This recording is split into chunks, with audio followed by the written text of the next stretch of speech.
Aloha, everyone. In today's episode, I have a very special guest for you. And I want to first take a minute to introduce him and to tell you a little bit about his amazing book that will be available soon here in the US. TJ Power is with me today here, and he is the lead neuroscientist at the Dose Lab, a renowned international speaker and co-founder of Neurify, a trailblazing organization in the mental health sector. His work focuses on providing easy to adopt, scientifically backed teachings that empower people to take action toward healthier lifestyles. Having studied psychology and neuroscience at the University of Exeter, TJ has captivated audiences worldwide, working with major corporations and health services, and continues to reach millions through social media. And you have to check out his Instagram, which is TJ Power. You will love it. And I want to tell you quickly a little bit about his book because I'm sure we will go off into all kinds of things that are in the book. But this book, The Dose Effect, explores how the brain chemistry, specifically the balance of the four neurotransmitters we all talk about, dopamine, oxytocin, serotonin, and endorphins, that's dose, can influence our mental health, including, and you know this, our anxiety. He explains that modern lifestyles often disrupt this balance, contributing to stress, anxiety, and depression. The book offers practical, neuroscience backed strategies to restore these chemicals naturally through small daily habits, helping readers rebuild resilience, reduce their stress, and foster emotional well being. TJ emphasizes that understanding the brain's chemistry empowers us to take proactive steps in managing anxiety, stress, and improving overall mental health. Techniques include nurturing positive connections, practicing mindfulness, and adopting activities that naturally boost dose levels. It's everything you and I here at the show talk about. So I am thrilled to introduce you all to TJ Power. Welcome to the show, TJ. Thank you so much for having me. I'm excited to be here. One of the things that I loved about your book is how you organized it. You know, oftentimes we all read, my listeners and my clients and myself, when I was especially struggling back 20 years ago with anxiety, books is how I did it because there was nobody, you didn't go to therapy. Well, actually, I started 30 years ago. You didn't go to therapy in my Okay. uh, class of life. Books, I read my way out. But it was mostly things like philosophy and psychology books. Like there wasn't a lot of self help that was just starting. And the way hmm your book is laid out is so helpful because I know what all that I have read and what would be helpful. You organize it by first having us rate ourselves at the beginning of the chapter, which I just loved.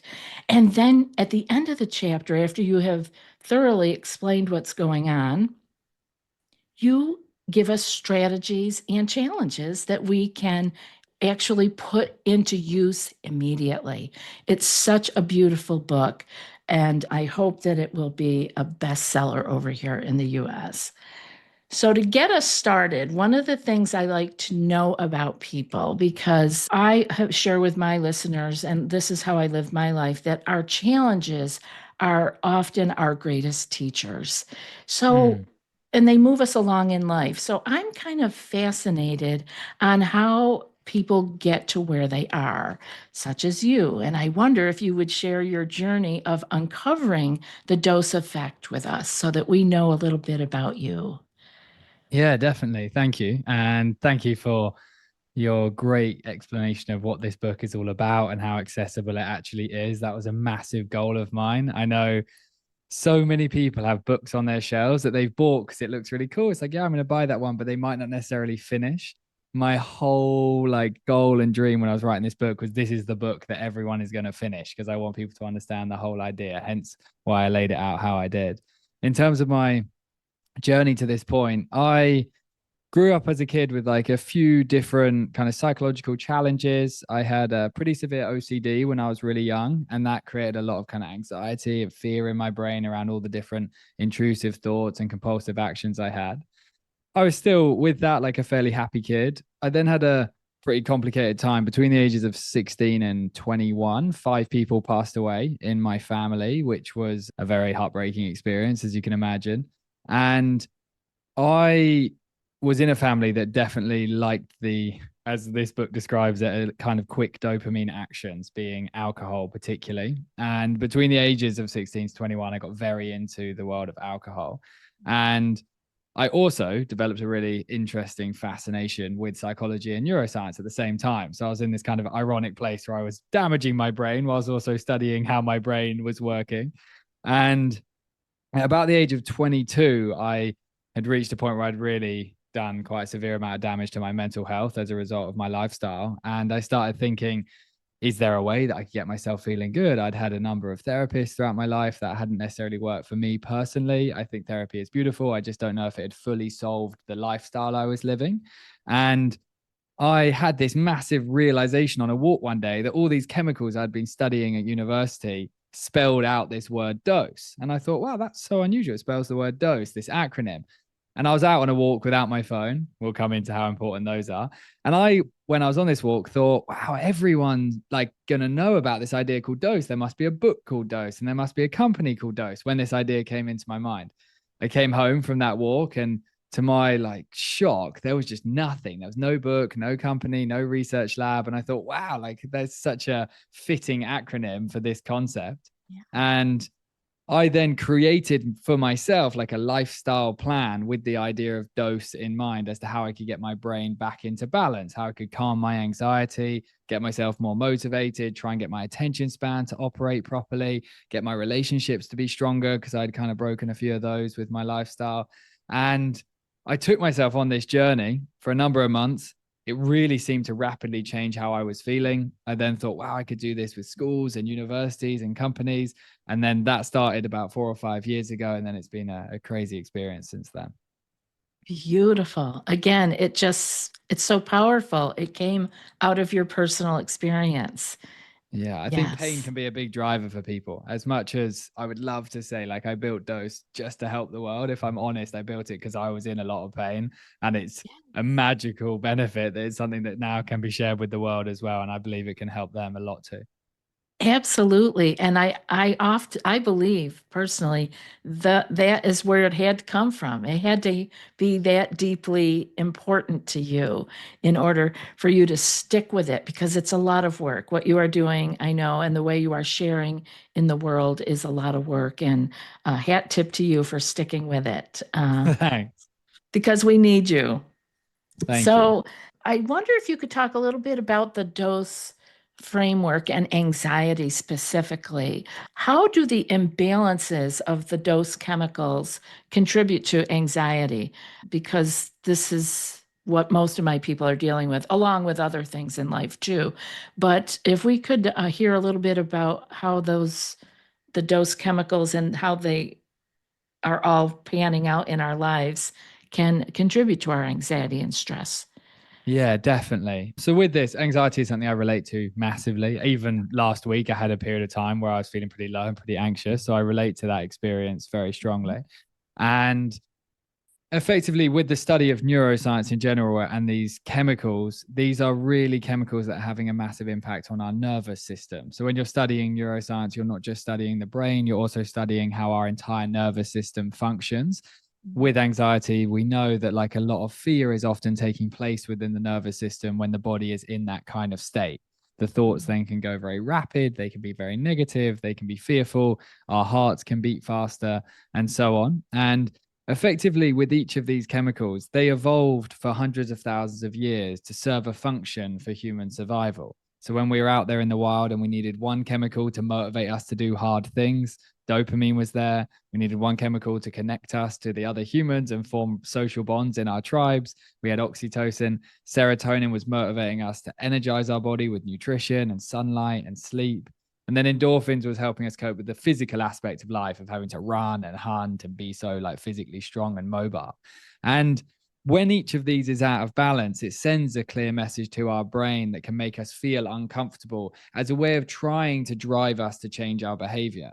And if you think of alcohol as a simple example, if alcohol didn't create hangovers, everyone would probably drink a lot more alcohol than we already drink. But the reason we experience a hangover is because our brain knows, like, oh, this wasn't necessarily good for our dopamine and our gut health and our serotonin and so on. So we're going to send a message making you feel uncomfortable or sick or worried or whatever it might be, that's then going to try and alter your behavior so you don't continue down that path. And much of the modern lifestyle, to do with all kinds of our sleep and our relationship and our phones and substances and so on, are disrupting these chemicals' balance and therefore creating this kind of nervous, anxious feeling within our brain and body. Okay. So it's the imbalance, and the imbalance is happening because of how we're living our lives, pretty much.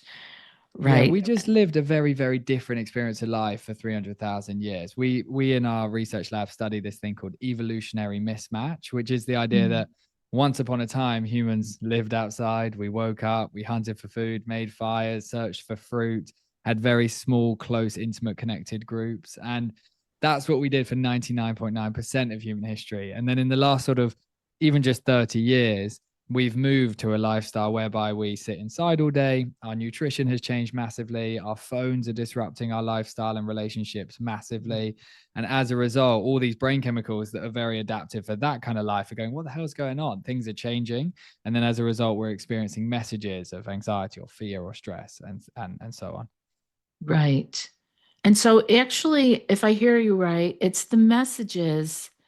The message feels is the pain, but that's what we need. We need it, and we need to be paying attention to it because it means we need to make a correction. Could that be a way of looking at it? 100%. It's extremely useful that our brain is sending us the message. It's just very uncomfortable as well. But sometimes, like, uncomfortable things are actually very valuable for humans. And I, for example, when I was deep in the world of addiction, it was extremely useful that I lay in bed with my mind feeling really anxious. As much as I hated the experience at the time, it drove change in my life. And what I think we've got as a real difficulty now is when we're feeling anxious, we have sources of what we refer to in the book as quick dopamine that can really distract our brain from that feeling and almost feel like it's turning off the anxiety. So if you feel anxious, and there's like, okay, I'm feeling anxious, but then you ate some chocolate, you'd think, oh, well, now I'm in that like pleasure dopamine state. I'm now not anxious because I'm eating the chocolate. Or aside from chocolate, it could also be the phone. When we're scrolling social media, it shuts down this like thinking within our brain.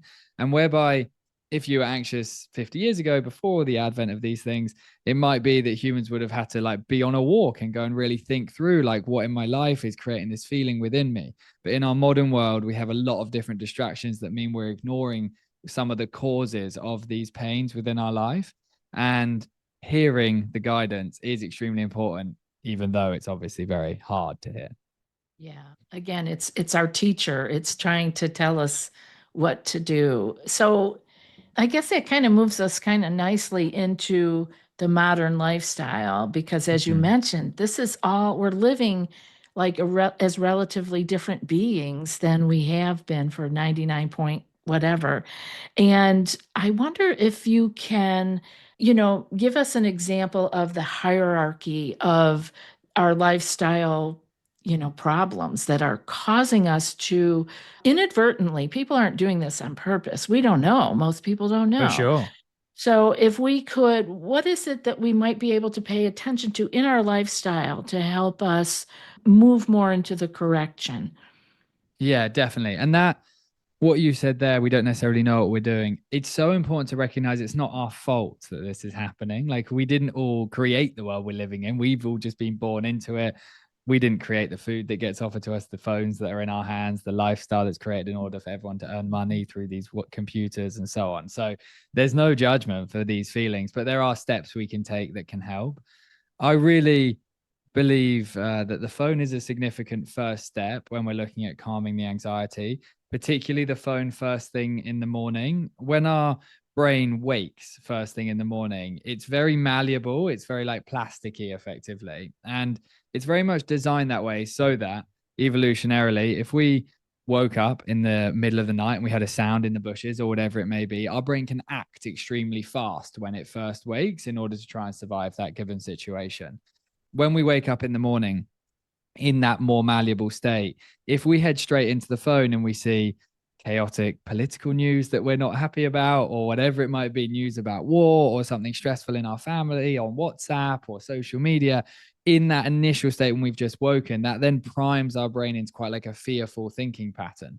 So the first step in this, when we're looking at the modern lifestyle, is definitely trying to make sure we wake and that we've completely settled our brain and body before we then engage with all this modern technology in order to stabilize the system, so that then we're effectively more resilient to these different pieces of information that come our way.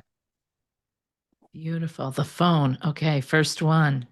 How, out of interest, how addicted do you think your listeners would be to their phones? Do you think that is something people would be addicted to, or Yes. not so much? Yeah. No, yes, definitely. From what I hear, from what they report to me as individual clients and group members, and yes, and the email that I get, yes, the phone is definitely an addiction. I think that's a perfect word for it.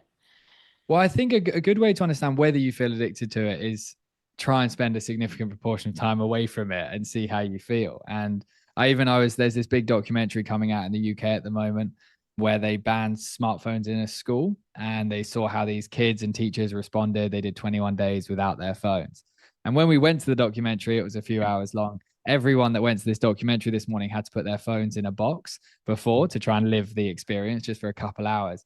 And it's so fascinating, even seeing adults have to spend 2 hours without their phone in their pocket, how they begin to feel uncomfortable and crave it, almost like how you can crave a cigarette. And it's very interesting what takes place in our brain here, because the reason we all like our phones so much is because they're giving us dopamine hits effectively.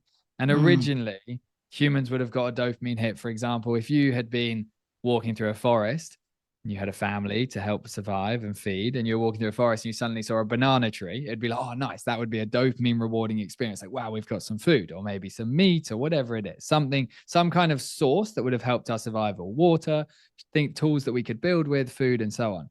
But they were very infrequent, these moments of experiencing rises in dopamine, maybe a couple times a day. With the phone, every time we go in our WhatsApp or our email or our social media, we're getting this big rise in dopamine. The difficulty is because it's unnaturally rising so much higher now than it normally would have done, we're then Yeah. getting these rapid crashes in dopamine because the brain is always seeking for balance. It wants to be at homeostasis, we call it in science. And because these rapid increases, it's getting these rapid decreases in a very similar way to what happens with a hangover. And when it gets these decreases, our brain is then going, where's that source of dopamine gone? Where's that thing gone? And that actually creates a very anxious feeling within us. And this is a big reason teenagers, particularly, are having very, very significant anxiety problems. And with their phone, they feel very anxious when they're separated from their phone because their phone is like stabilizing this dopamine system in a very similar way to how if you get addicted to cigarettes. I was addicted to cigarettes a number of years ago. When you haven't had your cigarette for a few hours, you start to feel anxious and like worried about where's my next cigarette coming from. And I think society is very much underestimating that the phone is quite a key source of that fearful feeling within our bodies. It's incredible. And it's incredible how I'm older, so I see how quickly and how short of a period in my life the phone has been. Like, Mm-hmm. I didn't grow up with phone, my kids didn't grow up with phone. It's been such a short amount of time, but if you are young enough that it's been in your life the whole time, you live a totally different existence.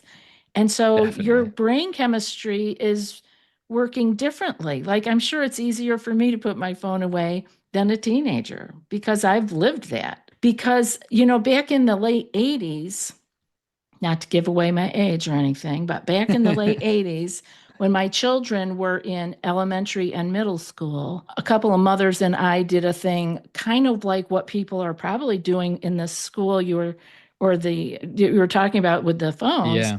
But, and this was only the late 80s, it's not that long ago. We Mm. did unplug the plug-in drug for a week. What was the plug-in Cool. drug? It was the television. That was our big problem, was the television, Interesting. that had three channels, or maybe cable was around then. I don't remember. But we got hate mail, TJ, from the parents The kids were happy. They were having a great time. The library Playing was with their open. friends and Legos sent us bajillions of Legos for the kids to work on. The gyms were open.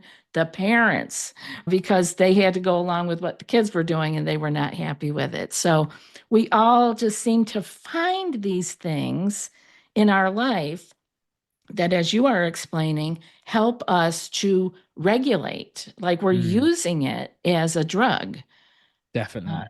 And and what's so wild now with that TV example is lots of people now are finding they can't even watch TV without their phone in their hand as well. So they'll sit on the sofa and they'll also kind of like go on their WhatsApp or their iMessage or scroll a shopping app or Instagram, whatever it might be, whilst watching the TV. Because when it's phone free and it's just TV, we're almost perceiving now that TVs are boring comparably to scrolling the phone. And I'm in this ridiculous situation where I'm in schools and stuff training these kids, and even though obviously my goal is to get them out into nature, into parks with their friends, exercising, that's the ultimate goal.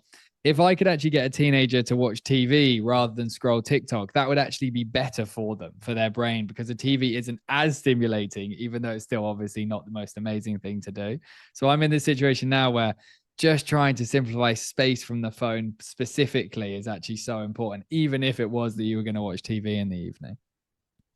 can you explain why it is that has happened? Because I will even admit, sometimes if I am watching something that's not too interesting, I'll think, oh, I can do my email at the same time. That seems crazy to me. What is it in myself that wants to go and do two things at one time? Effectively, as I shared before, the way in which dopamine increases in our brain is when something is novel. So in that example of, oh, there's some fruit or there's some meat and so on. And when TVs were first like invented and became a very big thing, and color TVs and so on, that was a very novel experience for human beings. So sitting in front of a TV, whatever was being played, it was very stimulating. Even when originally the black and white movies got played, Yeah. people were going to those theaters and it's like, wow, look at this phenomenal experience. And you'd sit there in awe of what had been created, because at that point that was novel. And obviously now if you put someone in one of those black and white movies, they would sit there bored out of their mind. And it's because the dopamine is constantly learning and adapting to the environment that we're all in.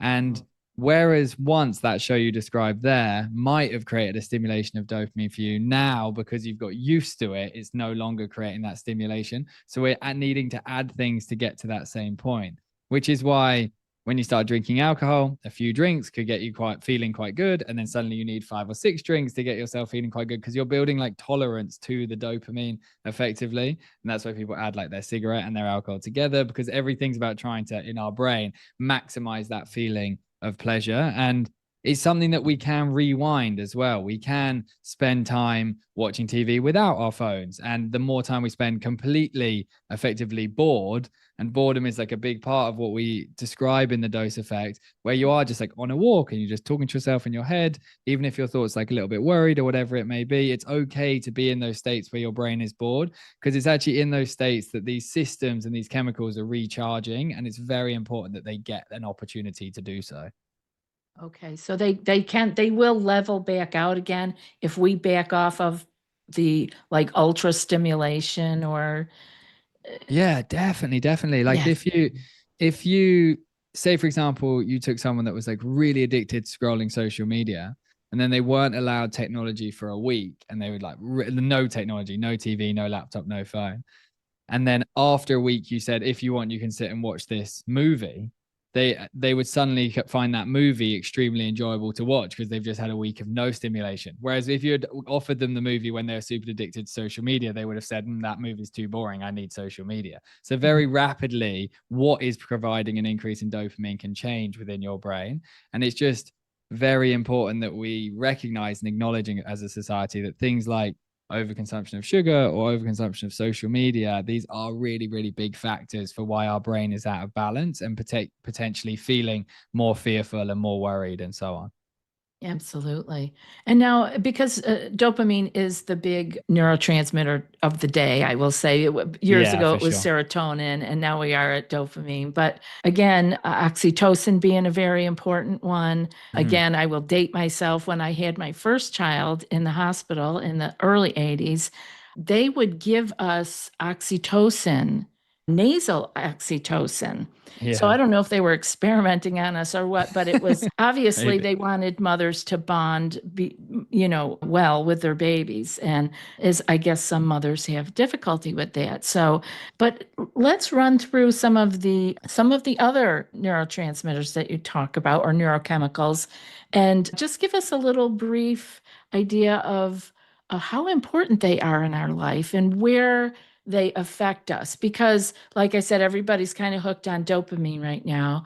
But it seems to me, after looking at your book, if anything is out of balance, it really is an issue in our lives. Definitely. And I think the this oxytocin chemical particularly is fascinating in the conversation of anxiety. I think we're now living in a society that's effectively very dopamine driven. People are very in the pursuit of success, money, pleasure, drugs, partying, alcohol, social media. There's a lot of pursuit of like, how can I make my brain feel as pleasured as possible? Yeah. And once upon a time, oxytocin being the chemical that's all about connection and is my group okay? And are my group surviving? And how am I contributing to my close knit group around me? That chemical has gone on the downfall effectively as a result of us being more in the slightly, and not in a judgmental way, but selfish pursuit of how do I make myself feel really good with dopamine. Oxytocin, as you rightly shared, is this chemical that initially really surges through a mum and a baby as they're born. So the baby gets this big surge of oxytocin, which creates an instinctive desire to seek for love from that mum and the dad or the siblings that are around them. Breastfeeding and all the physical touch right at the beginning is very important there. And with oxytocin, it's very important that we have very close knit, connected relationships. And whilst it seems amazing that we've got phones that can like call one another and we can see lots of humans on all our phones and stuff, we're actually more lonely and isolated than ever before, really, as a species now. And as a result, these oxytocin levels are low. And for a young baby, if a young baby was lying in a cot and they couldn't hear their parents' voice for a number of hours and they didn't like have their parents come over to them and hug them or cuddle them for a number of hours, very rapidly that baby would get into a deep state of fear because it can't protect itself, and oxytocin levels would be dropping rapidly, and therefore it would experience anxiety as a young little baby, thinking, where the hell is that love that I need to keep me safe? And as a result, when our oxytocin levels drop as people, if we're lonely, which is very common, or if our relationships aren't strong, and if we're not having moments of physical touch, that can be in a romantic way, but also just physical touch with a pet or a human or a grandkid, whoever it might be. If we're not having deep moments of connection, oxytocin levels fall. And as a result, our brain and body feels very fearful, wondering where that next level of connection is coming from. Wow, that's very important for the anxiety piece. Yes. It is. It's really massive, and I think oxytocin is really being kind of left behind in this like chemical conversation, Mhm. effectively. And oxytocin is the chemical that can make us feel love, and arguably, like there's no greater pursuit as human beings than love, like your love for your kids or your partner, or whatever it may be. Really, oxytocin should be the main chemical society is chasing, but we've kind of shifted towards more of a dopamine world. We haven't kind of shifted. I would say that's totally shifted. Yeah. Yeah, it has Yeah. massively. And everything about the phone, for example, is disrupting this. Like when people are in their homes with their families at Christmas, for example, the holiday season's coming up. It's fascinating. When I've got so far into this research, I now, not in a judgmental way, but I observe all my family and like the kids in my families and everyone with technology because I'm just so passionate and so curious about what is happening here and why so many people in pain and struggling with things like anxiety. And if you look with this idea of oxytocin being connection between humans, if you look at how much the phone is disrupting the opportunity for oxytocin, it's massive, it's very significant, and creating a real prioritization in your mind every day of how am I going to really bond with humans today is a massive, massive solution. Yeah. Yeah. And I'm so glad that you in the book have covered each one thoroughly. It's not, dopamine was not the king. So, No, um, dopamine is not the king. It's just the current pursuit. There's even very interesting stuff for people that may live like slightly more isolated lives where now we're kind of texting people a lot and stuff like that. There's even this fascinating research study. I made a video about this yesterday, which is in the book, which basically found that when two humans are texting one another on their phone, no oxytocin releases in their brain at all. And as soon as those two humans call one another and they hear one another's voice, oxytocin begins to release. And even something as simple as the sound of voice is literally required for oxytocin to function. And if your life is a lot of the time kind of sitting, maybe more isolated, texting on WhatsApp group chats and so on, it's very important that you kind of reduce the texting and therefore and move towards a life whereby for 10 minutes a day you FaceTime your kid or your wife or your parent or whoever it might be that you're trying to bond with, because obviously the ultimate goal would be see them in person, hug them, listen to them, ask them good questions, like really bond with them. But if it's going to be via tech, we need to hear their voice as well. That was going to be the question I was going to ask because I wondered, babies can hear a parent's voice, right? So, and that must be something very tender and special and maybe chemically changing them also. And so I wondered if phone or such as we are doing now on Zoom was a step up from texting or from no contact, because I think the voice is very powerful, right? So yeah, let's get out there and maybe not text, maybe make a call once in a while instead, because we're Calling moving is, so far away from it. From now, no one wants a call anymore. I know. I know, It's because we're too busy getting our dopamine off scrolling the phone. So we're not getting like, because the problem is dopamine is it rapidly makes us feel good. So it's like I immediately, okay. like I could come off this Zoom and I could go on my phone, see on my Instagram, rapidly feel good. Or I could go and sit with my girlfriend and like connect with her and ask her how her day's gone. And that would also make me feel good, but not very, very quickly. And we're living in a world whereby we're seeking, like, I want to feel good really, really fast. And oxytocin is like a slower pursuit. It's like spending time connecting, asking someone how they're doing, asking intriguing, interesting questions. And the more actively you listen, the more eye contact you make, these kind of things make a massive difference to the stimulation of that chemical. Oh, beautiful. Good. Any other words on oxytocin? We seem to be moving through the acronym here. So, I would say one of the most fundamental components of it, there's this brilliant scientist called Algo that looked at what we call the neurobiology of pro-social behavior, which is mm, anytime you're doing something that's altruistic to other people, anytime you're giving.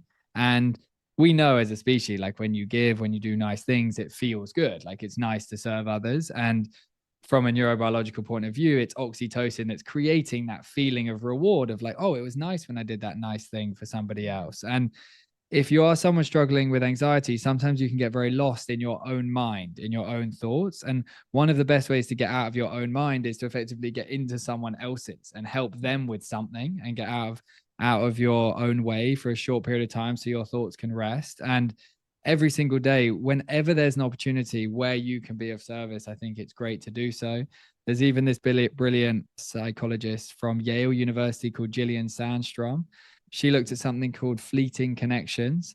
Fleeting connections is where if you're walking your dog and you smile at the person and you say good morning, or if you're in a coffee shop and you ask the barista how's your day going, having moments of connection with people you don't know also creates a really positive effect on your experience as a human being. And it's just very important to drive the idea of how am I contributing, how am I connecting every day, because it's something humans are reducing and not even realizing we're doing so.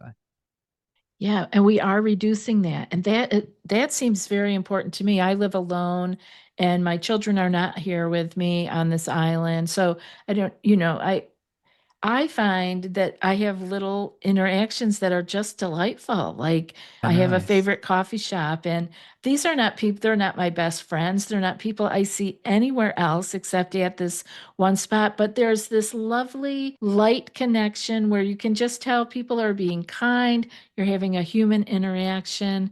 But I also see at the larger coffee shop, I won't name any names, that's big, sort of a standard one. People order ahead of time on their phone. They Yeah. run in and grab it and run out. And I thought about that the other day and I said, that would take away so much from my day because Mm, I have a lovely, light, very light, but very human interaction. There's always a little laugh and a smile, or if somebody's not well, they can share that moment with you. I don't know. I think, do you see this in your research that we're moving even further away from human definitely. connection? Definitely. And all those little moments that you have, they're adding up and they're Right. generating like this system to work within your brain and body. And that's why you want to experience them. And I see exactly that. Like people come into the coffee shop, they're looking down at their phone the whole time. They basically look down at it even whilst they order. They just say, "Can I have a coffee?" They basically pretend it's Yes. not even a human that's there. And it just means we're going through a lot of our life with no oxytocin increases. And it makes our body very anxious if it's not getting hold of this chemical. And I make a real effort to do so. Like I also work from home. My girlfriend at the moment's in Sydney, so she's quite far away from me, about 30 hours away from me. And if I sit in this office all day, like I will get lonely and I'll notice it makes my brain feel more worried or more down. And I'll make a real effort to, when I'm in the supermarket, just like ask the person that's serving me and actually go to the one where they serve you instead of always going to the one where you serve yourself. That's another example of this. And I'll always make an effort to say like, "Oh, how you doing?" And it's not like a big thing that like changed my life, but the knock-on effect of regularly doing it means you're experiencing oxytocin more. And yeah, I mean, the digital world is really creating a lot of loneliness within this experience. Yes. And so if we start adding these things together, the seeking of the dopamine, not building our oxytocin, I mean, you start to see this can be really big problems, really being off kilter. How about serotonin? Let's look at the S and see what you got there.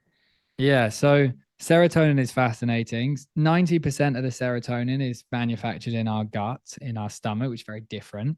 And we have a brilliant system called our vagus nerve, which is connecting the brain and body together. It's assessing the amount of serotonin that's in the gut and it's feeding that information to our brain. And we know how involved, particularly people that may struggle with these kind of challenges, we know how much it's a full body experience when you're not feeling your best. Like you feel nervous within your body, you feel challenges within your heart and your stomach and so on. And with this serotonin chemical, it's very much to do with making sure our body is being nourished and treated as well as it possibly can in order to make sure that it's functioning well. If our body is functioning well, it will then receive that information via the vagus nerve and send it to the brain. And for lots of us, when we're feeling anxious, we think this is just something happening in our brain because it's so apparent in our thoughts. But really, a lot of the fear is taking place within the body. Making our body healthier and more nourished is the key with that chemical. Beautiful. And I know you have a lot in the book about that for people to Yeah, yeah. do. And And I and can give you a few examples for sure. that would be great. Yeah. I would say that the first one that's most apparent is quantity of sunlight we experience per day. There was a fantastic study in the UK of over 80,000 people measuring a variety of factors that impact mental health. They saw lack of exposure to sunlight as the number one factor that was negatively impacting mental health. And that seems so basic. It's like, oh, yeah, we have to go outside. But we do have to go outside. A lot of this stuff actually is quite basic. We have to talk to humans and put our phone down and go outside. But these are things humans are not doing, and therefore we are suffering. And particularly sunlight in the morning is extremely, extremely good for this system. So if you could, for example, have a rule in your mind whereby you have to see sunlight before you see social media each day, that would be like a perfect rule whereby, in order to be allowed to go on your phone and see that whole chaotic world, you have to have gone outside first. That would be a really good approach to have.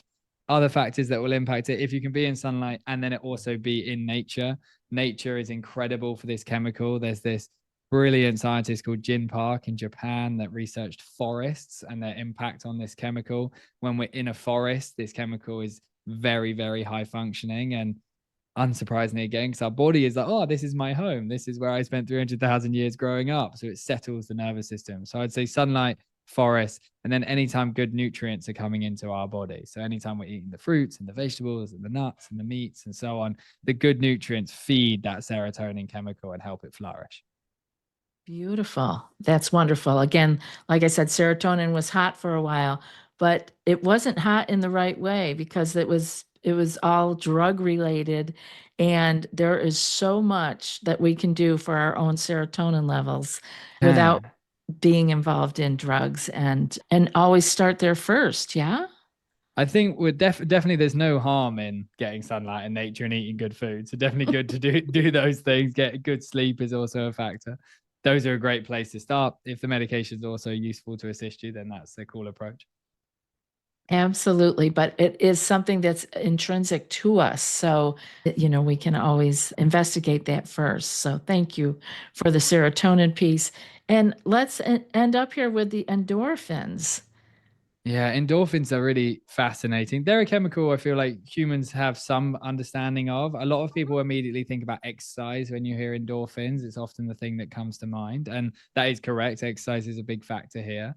It's really interesting when you look at how they evolutionarily develop within us.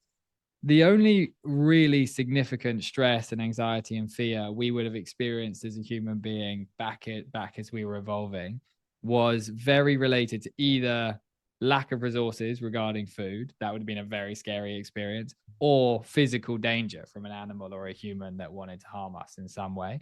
Those were the two main sources of fear within us as a species. We obviously didn't have checking your bank account and looking at the news and all this other stuff that creates fear now. We had just those two sources. And the big thing to understand is originally, as we evolved, those two sources of fear were always accompanied by physical action. If it was hunger, we had to take physical action in order to solve it. Or if we were in physical danger, we had to take physical action. And in those moments, it was very useful if we had a chemical that would effectively de stress and calm our thought process so that we weren't running along thinking, oh, I'm going to die of starvation, but we're running along in a calmer state of mind, thinking in a very focused way, how am I going to source food or escape from this threat? And it's very clear that in this modern world, we're not necessarily physically pushing our body as much as maybe we once did.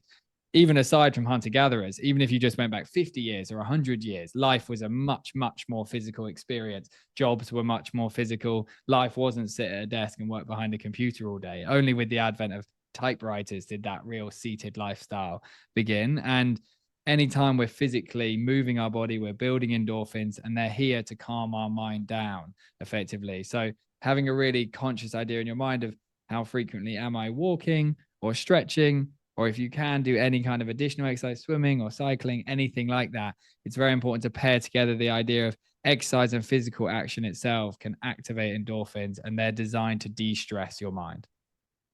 Yeah, they do de-stress your mind too.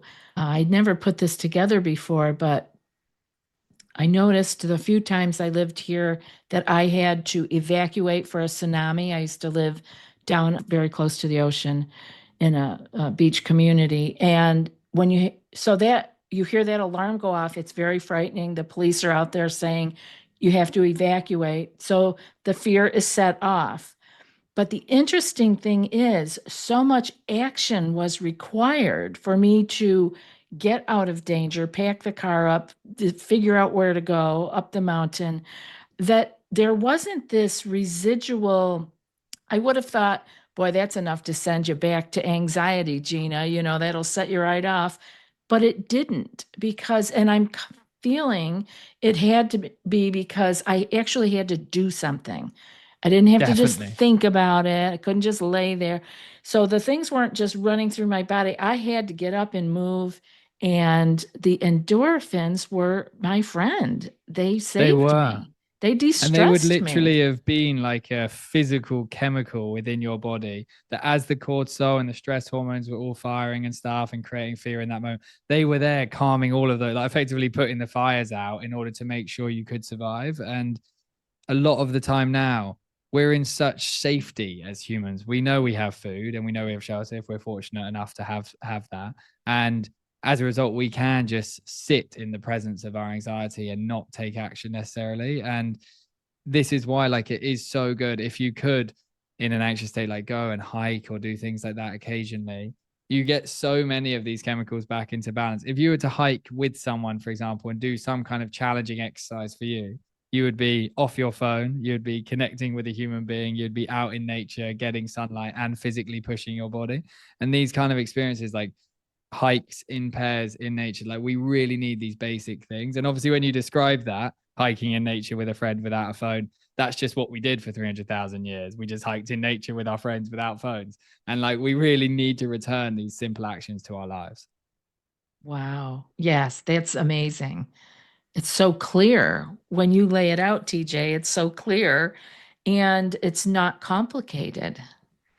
And Uh, it's this is a very good foundational step to take. It doesn't mean suddenly anxiety turns off and disappears. Like, some of our brains are just like more prone to those things. I do all this dose stuff. I still have my moments where my brain goes into fear, but it's really important to have smart responses to those moments so that you don't always utilize kind of sugar and phones and these kind of things to try and like numb the pain, but rather you respond in like a strategic way with connection or movement or nutrition or nature or whatever it might be. Absolutely, because those other things that we do are actually taking us further down the wormhole. I mean, it's causing Definitely. us more distress overall, even though we think it's like a band-aid, and it doesn't really help. It takes us further back. So we're really not working on the problem at all. Well, I want everyone to know that it's all laid out beautifully in the book because it's a very usable book. It's understandable, can take actions right away, which is always something I like to leave people with. But before we close up, because this has been so helpful, I wanted to ask you if there's anything we didn't talk about that maybe you wanted to be sure that people know about. And I would obviously, say, beyond your book and your Instagram, I'm certainly going to send them there.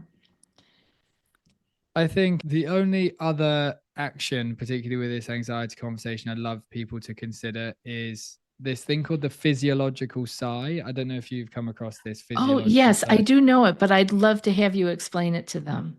The physiological sigh is the idea of taking two strong inhalations through your nose and then a big exhalation. And when you look at a young toddler that's been crying, maybe you can remember back to being a toddler, maybe you have toddlers you engage with. When they've experienced quite a severe period of being upset about something, in their period of recovering, they start double breathing in and exhaling out. And obviously, in that moment, they're not thinking, I'm going to do a physiological sigh. Their body is just naturally double breathing in and slowly breathing out. And for me, I live a lifestyle whereby I have moments that are really scary, going in on big podcasts and going on big stages with thousands of people watching. And my body can go into complete chaotic fear. Mhm. And having it as a tool whereby every morning, if you were out on your walk in nature, that would be my goal for people, to be off the phone in the nature. If you could just sit on a bench for a couple minutes and you take a big inhalation through your nose and then another one and then a big exhalation. And even as you listen now, you could give it a go. A few rounds of that, but then doing it all the time. Like, it's not like it's a hard, extensive thing to do. It's constantly sending a very clear message to your nervous system to settle itself. And our bodies are in fear. They're very confused by this crazy modern world we're living in. And if you can constantly send a nice message of comfort using that breathing method, it's very powerful. So double breath in, slow breath out, do it about 5 times and maybe do that once or twice a day. That would be a very useful thing for the body. Oh, that would be lovely. Thank you for explaining that so well. Thank No you. problem. And so, everybody, I really hope you will go and get the dose effect. I'll have a link to that in the show notes, but I will also have a link to TJ's Instagram. And I highly recommend that you go there. I know it, you do it on your phone or your computer, but it's very shareable, really little bite-sized bits of information that are beautifully highlighted. They're just done very well that you can share with your loved ones on Instagram so they can maybe begin thinking about these things also. TJ, it has been such a delight to have you with us, and I wish you great success with the book. Can you tell us when it will be available in the US? Yeah, it's available on January the 21st. I'm not sure when you have this episode coming out. You can pre-order it before then if you would like to. And yeah, it's a very cool, clear guide. It takes you through the four chemicals, the actions to optimize them, and daily challenges you can complete. And I really believe anyone that reads it will experience a massive, massive shift in their experience in their mind. I agree with you completely. Thank you again, TJ. Thanks for having me on.